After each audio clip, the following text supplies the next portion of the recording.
French Revolution Network. We have much news ahead of us. Today we would like to focus on Marie Antoinette. Sources have told FRN that she was executed on the guillotine this morning, October 16, 1793, due to her earlier conviction of intrigues and secret dealings with foreign powers. Now let's go to Pranay, who is currently at the scene of the killing. Thank you. As you can see behind me is the guillotine that was used to kill our late Queen, Marie Antoinette.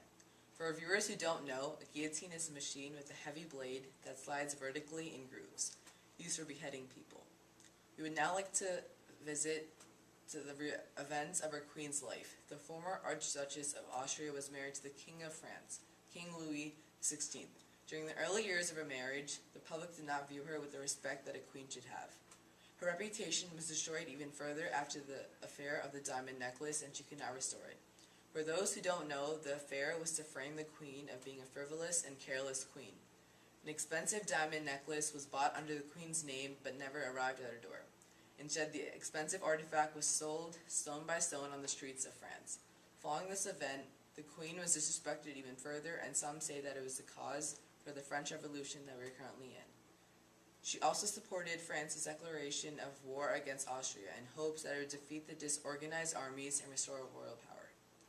A few months ago, on August 10, 1792, there was an uprising in the constitutional monarchy, and Marie Antoinette was imprisoned due to her counter-revolutionary intrigue.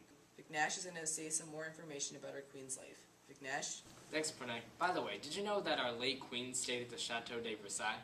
You mean the Palace of Versailles? Yes, but this is more commonly known as Versailles. This royal manor house was originally a hunting lodge, but King Louis XVI had it expanded, wanting to establish a new center for the royal court.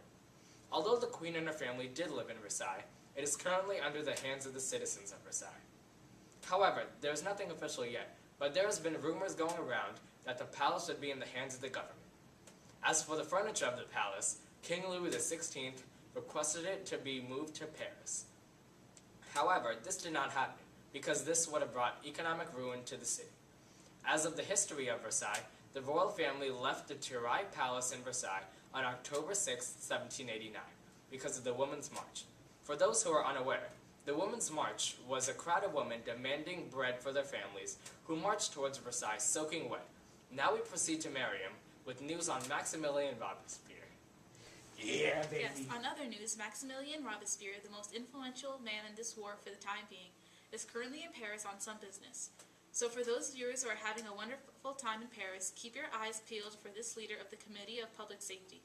While no one knows how long his term will last, he is a guiding star in the people's journey to freedom. Maximilien Robespierre, admitted advocate in 1781, was elected to the States General in 1789 by Artois. Overall, his goal was to remake France according to the principles of Enlightenment. As he was elected first deputy for Paris to the National Convention, Robespierre subsequently served in the National Constituent Assembly. That's all the time we have for Maximilien Robespierre, as we now proceed to Michael with information about Marie Antoinette's husband, King Louis XVI. Michael? Thank you. And what a day it has been. The duo of Marie Antoinette and King Louis XVI are finally dead.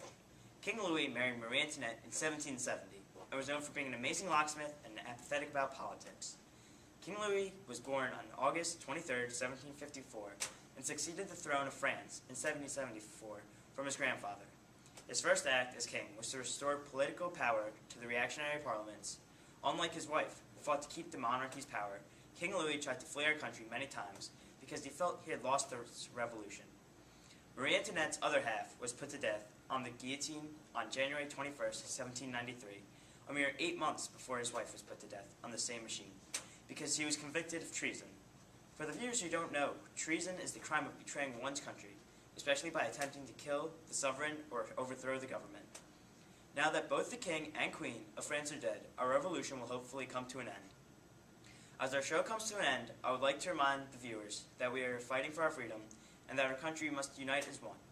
And that's all for today, folks. See you next time. And have a great day.